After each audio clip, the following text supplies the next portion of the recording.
Welcome to App Stories, a weekly exploration of the world of apps. Today's show is brought to you by Hype and Linode. I'm John Voorhees, and with me is my co-host, Federico Viticci. Hey, Federico. Hello, John. How are you? I'm doing really well. You know what?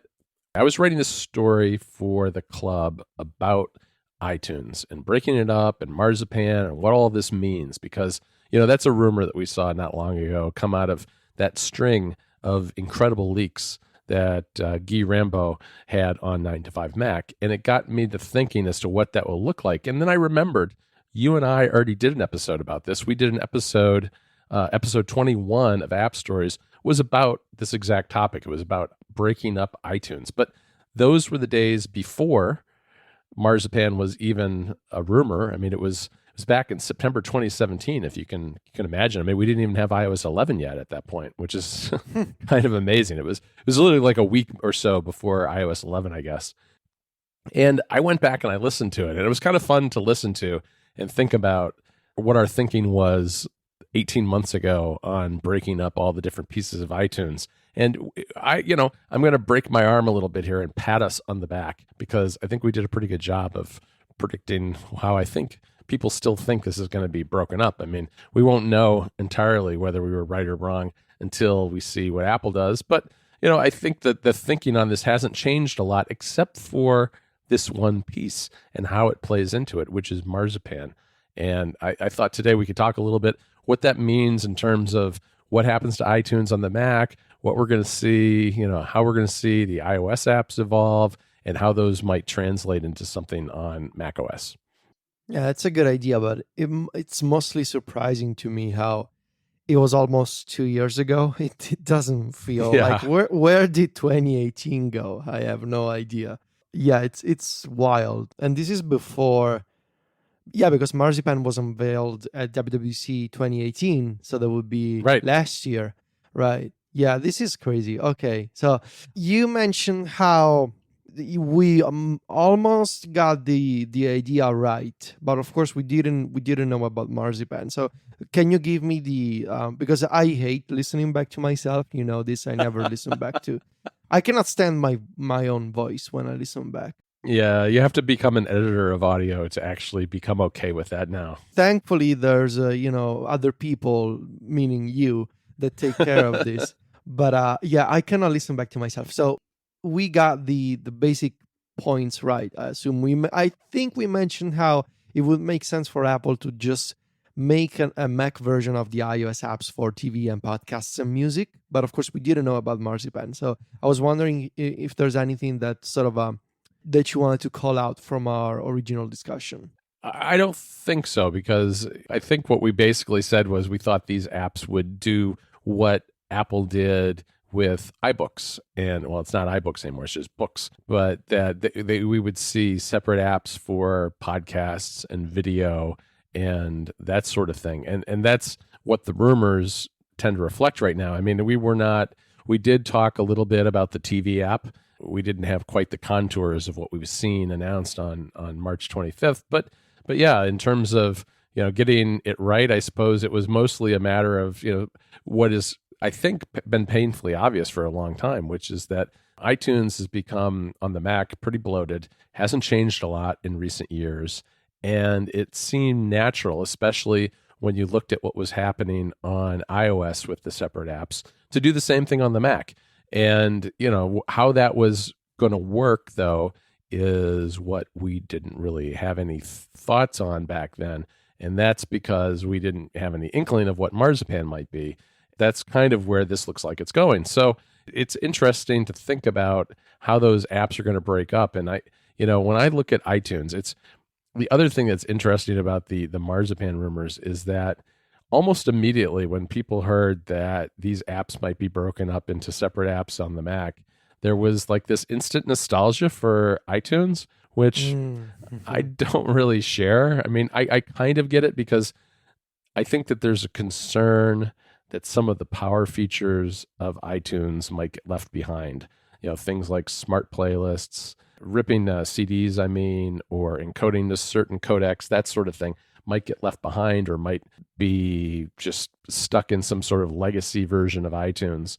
And that might be right, but the reality is that iTunes, if you like dropped a person in front of iTunes today who's never seen it and doesn't understand the history, I think they would be super confused, because you look at it and all right, here you have you've got music and you've got For You and Browse, but you've also got a library that looks a lot like the Finder. And then over here, you've got a store, which is completely separate from subscribing to Apple Music.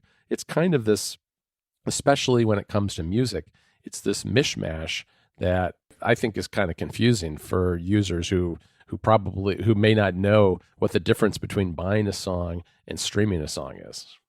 Yeah, I feel like this is one of those discussions where both sides are equally true and fair. Yep.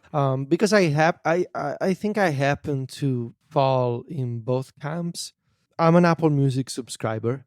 I use Apple Music every day to just casually stream songs and discover new songs, and just, the way that other people use a music streaming service.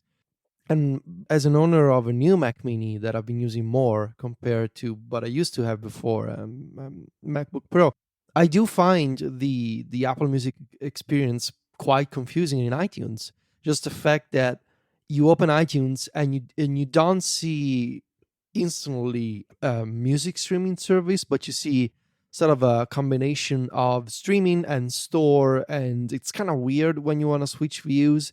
Sometimes you're searching, for example, sometimes you're searching your library, other times you're searching the Apple Music database, and sometimes you're searching the iTunes store. It's all very weird and disconnected, even though it's in the same app. It's kind of like when you go to university and you rent an apartment, and there's like one person from Italy, another person from Greece, and another person from the United States, and they're all together in the same place, but you can tell that everybody speaks a different language.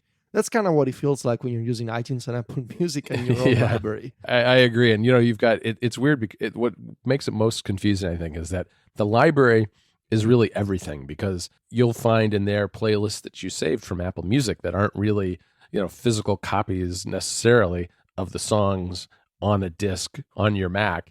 But then you'll have For You, Browse, and Radio, which are all streaming things. And then you have the store on the far right, which is the purchase music, which then will end up back in your library, but as actual files on your drive. Yeah, that's right.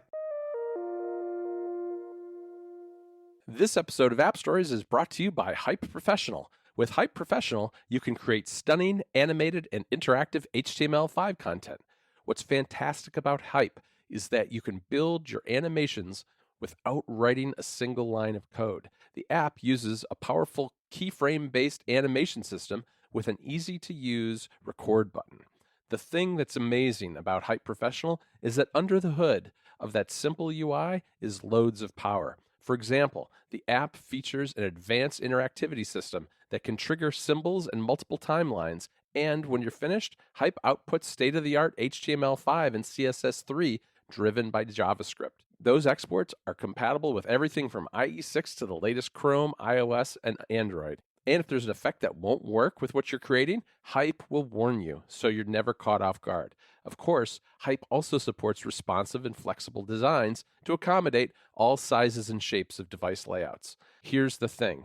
The web is a visual medium, which is why Hype provides a great WYSIWYG visual environment. Using the same engine that powers Safari, it eliminates the guesswork, letting you see exactly what visitors to your site will see. There are lots of ways to use Hype. It's the best way to build ads for the web. Its animations have small export footprints, and it supports a bunch of popular ad systems. It's also useful for infographics, site hero banners, animated lessons, web interactive experiences, books, and so much more. On top of that, Hype works on macOS from version 10.8 to 10.14. I've got a fantastic deal on Hype just for our listeners. If you visit tumult.com/appstories and use the coupon code appstories, you'll get 20% off Hype Professional. That's TUMULT.com/appstories and the promo code appstories to get 20% off Hype Professional. It's a terrific deal. So head on over to tumult.com/appstories today to get started making beautiful HTML interactive pieces and animations and enjoy that limited time 20% discount. I'll put a link in the show notes too. Our thanks to Hype for their support of App Stories. So, as an Apple Music user, I think it's confusing. But also, and Club Mac Stories members may know this because we talked about it in the inaugural episode of Mac Stories Unplugged, which is a companion podcast for Club Mac Stories members. We talked about my journey into my high-res music listening setup, right? And how I'm using a Sony Walkman and some fancy Sony headphones.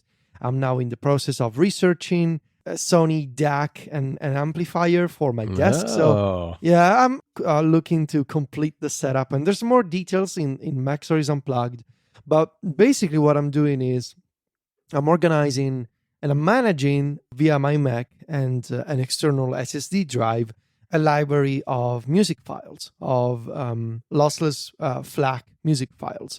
And I'm assembling this collection based on a couple of principles. I exclusively want to buy music. I don't want to pirate music because I feel good about buying music again, whether it's from digital stores or buying CDs from Amazon and digitizing them with the super drive that I connect to my Mac Mini. And the second principle would be these have to be FLAC files, not ALAC, which will be the Apple lossless audio codec.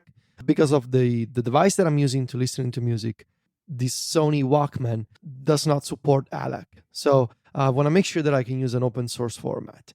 And so what I have essentially is in the Finder, I can click on the T5 icon. The T5 is the Samsung SSD that I'm using via USB-C.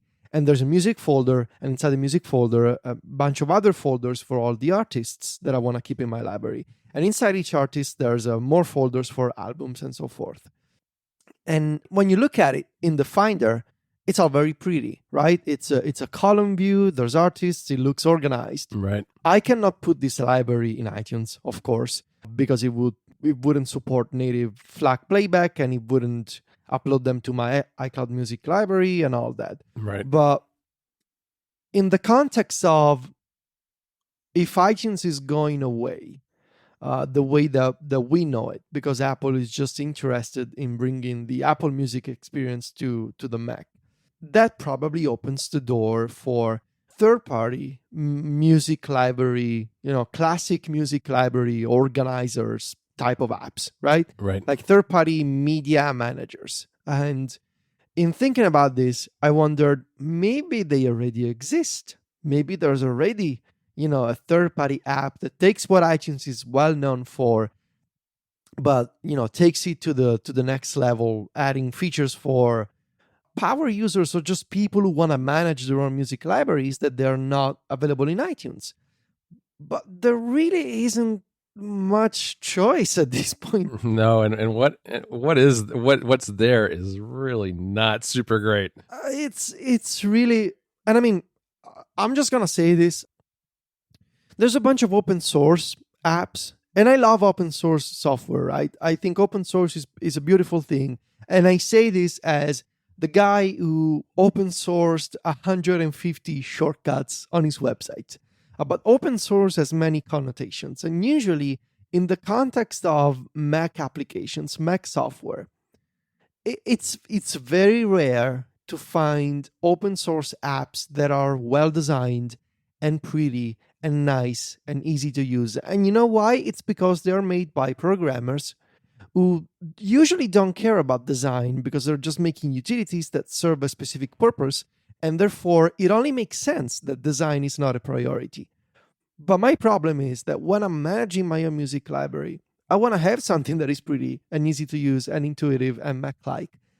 But I just couldn't find anything that did not scream Windows 98 to my eyeballs. It was, all these options they were using, like, to give you an example, non-Retina assets in 2019. You see these big chunky pixels on screen, and you're like, I cannot stand this. And yes, I'm maybe a little particular about Mac software, but they're just ugly, honestly. And so I've started looking into other options, and I realized, well, maybe I can, if I'm at my Mac and I want to listen to some of these music files, maybe I could use VLC. And sure, that is possible because VLC plays anything. But my problem is that if I just drop an album into VLC, it doesn't automatically sort the album by the track order metadata that's contained in the file. Usually, my Sony Walkman looks into the files and it knows how to sort them, but VLC does not. So, when I drop a folder into VLC, it all gets messed up, and track 1 is maybe the last one and track 6 is the first one. It's a whole mess. I'm going to tell you the solution that I'm using now, which I'm not in love with, but it kind of works. I'm mirroring my music library to Plex. So I'm running Plex Meter Server on my Mac Mini. I can listen to Plex from a tab in Safari because Plex does not have a native Mac app, of course, but it's a web app and it's mostly functional. It can stream FLAC files in the tab itself in the web browser, and it's fine. But it's kind of slow, and it's not native, so no keyboard shortcuts, none of that. Plex, they do make a desktop app, but much to your enjoyment, it is an Electron app. Oh, no. And it's called Plex Amp. And it's not even a full music player. It's literally just this super tiny window that shows you recently played music, recently added music, and there's a search bar where you can type. But again, it's just a fancy mini player, and I don't even understand why it had to be built with Electron. So there's no really, by all means, if you're a developer of a beautiful and Mac-like and pretty and functional iTunes alternative for macOS that was not last updated 6 years ago, please do get in touch with me because I really want to try your app and I really want to talk about it. But I have a feeling that it does not exist right now. This episode of App Stories is brought to you by Linode. With Linode, you can instantly deploy and manage an SSD server in the Linode cloud. And you can get a server running in just seconds with your choice of Linux distro, resources, and node location. Linode has hundreds of thousands of customers, and they're all looked after by their incredible 24/7 support team. If you ever run into any problems, just drop them an email, give them a call, or just chat over IRC in the Linode community, if that's easier. Whatever suits you best. Oh, and they have some super useful guides and support documentation. So if you just need to look something up quickly, you can. Their new management panel is now in beta at cloud.linode.com. This new management console is a single-page application built using the cutting-edge React.js stack and is backed entirely by their public API, and it's open source. Plus, they feature two-factor authentication to keep you and all your data safe and secure. We use Linode for some of our projects at Mac Stories, and it's been rock solid. Linode has pricing options to suit everyone's needs. Their plans start at 1 gigabyte of RAM for just $5 a month, and they offer high memory plans starting with 16 gigabytes of RAM. And Linode has a special offer just for you. As a listener of App Stories, you can go to linode.com/appstories and use the promo code AppStories2019 to get $20 toward any Linode plan. On the 1 gigabyte of RAM plan, that's 4 free months. And with a 7-day money-back guarantee, you really have nothing to lose. Give Linode a try today. That's linode.com/appstories and the promo code AppStories2019 to learn more, sign up, and make the most of that $20 credit. Our thanks to Linode for sponsoring the show. Now, in the context of iTunes, going away possibly, right, and the demise of managing your own music, does that open the door for third-party developers coming in and saying, now we can offer this kind of media manager because Apple, the biggest player in town, does not exist anymore on the Mac? I want to believe so. Yeah, I think it absolutely does. But I think, I hope that what we see is that Apple encourages it too. Because one of the things that I know we want to talk about a little bit is things like iCloud Music Library, right? Mm-hmm. And Music Match and that sort of thing. And I don't believe that developers have access to the APIs that would allow that. But what we're talking about is a fundamental difference between owning music where you are managing files, basically. And that's why when you go to your library and you click on the song sort list in iTunes, it looks a lot like the Finder because that makes all the sense in the world. And If you go to music, though, it's really more search based because you're not managing anything in particular. You're just browsing or finding stuff. And I hope that what we find is that Apple will actually start allowing third party developers to build more robust players that can be used to manage stuff. Because, just because I say iTunes is kind of bloated and I'm not going to miss it, doesn't mean that I don't think that we should have the kind of app that you're looking for, which is the ability to manage music that you own. Because I own a ton of music. I have since 5 years ago or so gone all in on Apple Music, and I couldn't tell you which songs I'm playing are in the iCloud music library or sitting on a hard drive somewhere on one of my Macs. I really don't have any idea anymore. But I know there's still a lot of people out there who that makes, part of it, it's a collection thing. You're collecting the music and you want to have it in a particular way with the right metadata, and there should be good apps for that. Yeah, I agree. And I think you can wish for this kind of functionality because I think it's something that's a relatively in aggregate across the world. There must be millions of people who still manage their own music, even though we're like 7 billions of people on Earth. Right. There have to be at least a few millions. Sure. So in the big context of the entire population of this planet, it's a small niche, but it's still millions of people. So there's definitely the need for this kind of functionality. But you can also say, but iTunes is terrible as an app. It's confusing, and both statements would be true. Right. They're not mutually exclusive. Before, I have something to say about some of the iTunes functionality in the context of music on iOS. Okay. But I forgot to mention about Plex. So on the Mac, I either use Safari or Plex Amp. Right. I'm not in love with either of those. On iOS, I have to mention this app called Prism. It's called Prism for Plex. It's got a purple icon on the App Store. All right. It's a third-party Plex client. That's a thing that can exist because Plex has an API. Yeah, you just wrote about this in the club a couple of weeks ago, I think. Yes. Yeah, I did. And it's so much better than the default Plex app, than the official Plex app for iOS. If you just want to listen to music, the UI is much cleaner, more iOS-like. So it supports 3D touch and pick and pop for previews and quick actions. It's on the iPhone, it's on the iPad. It supports direct playback, and you can actually inspect things like the file format and the bit rate of songs that you're streaming from a local or remote Plex media server. It's really well done, and it really makes more sense than just using the official Plex app if you want to stream some Plex music content on your iOS device. And it also integrates with AirPlay. So that's very nice. That is nice. That said, two iTunes things that we should mention because maybe we didn't think about these aspects almost 2 years ago. Smart playlists. As the person who constantly, we did an entire episode about this feature. I constantly advocate for save searches, smart folders, smart views, call them whatever you want. It's basically always the same idea of the ability for a user to create a saved filter or a collection of filters to find content based on criteria that the user defines, not that the company that makes the program defines, but that the user creates.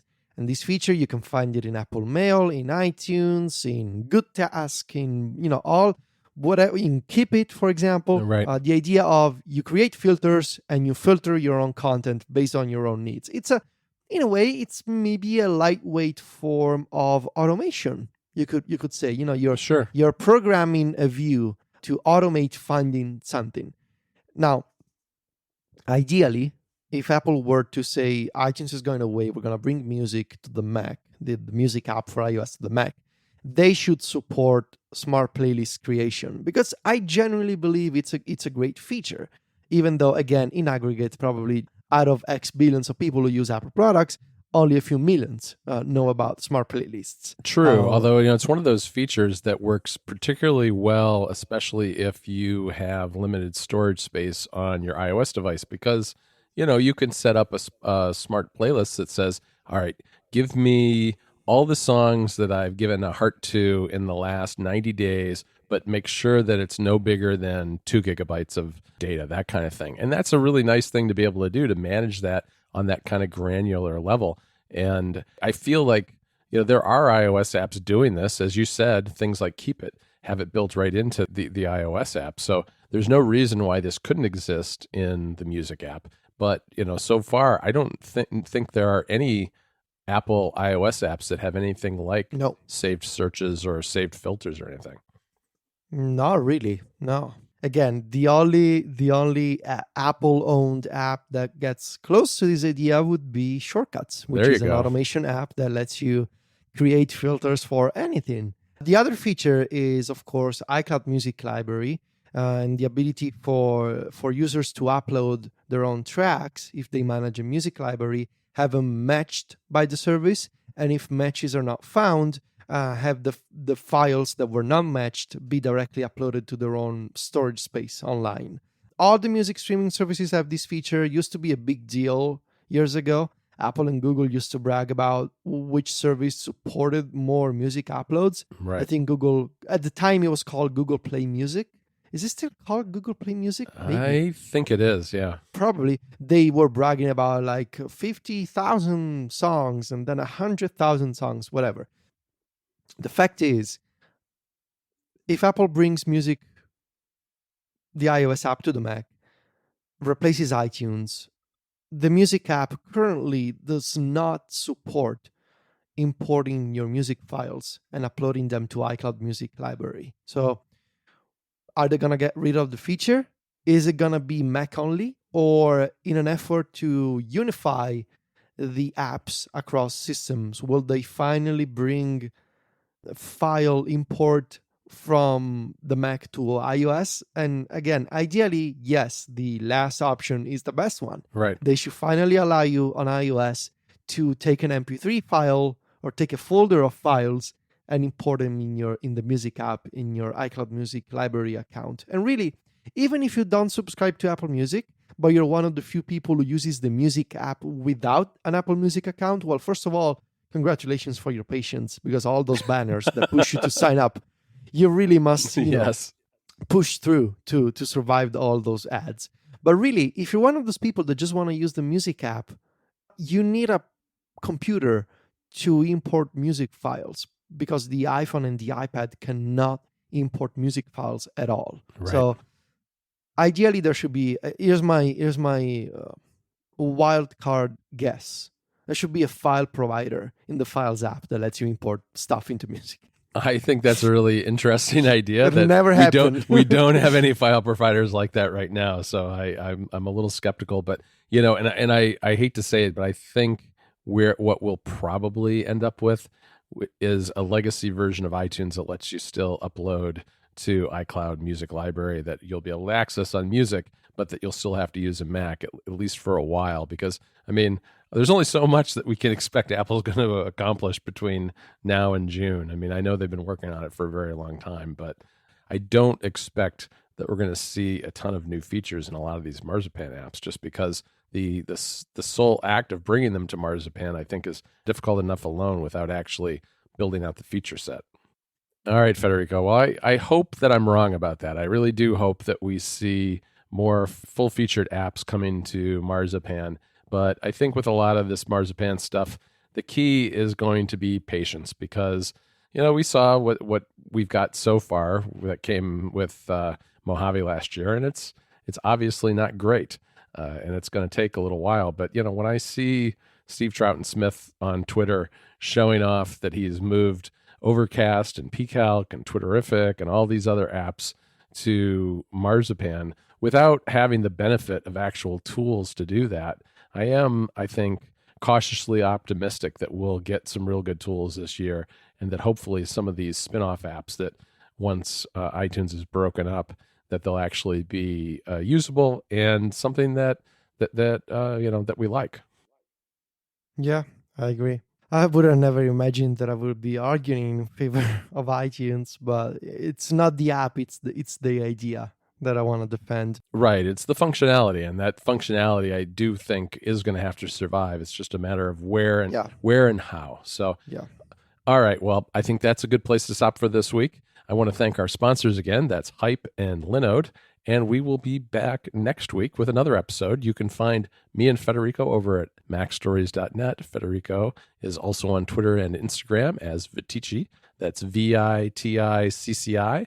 And I'm at John Voorhees on both. JOHN VOORHWS. Talk to you next week, Federico.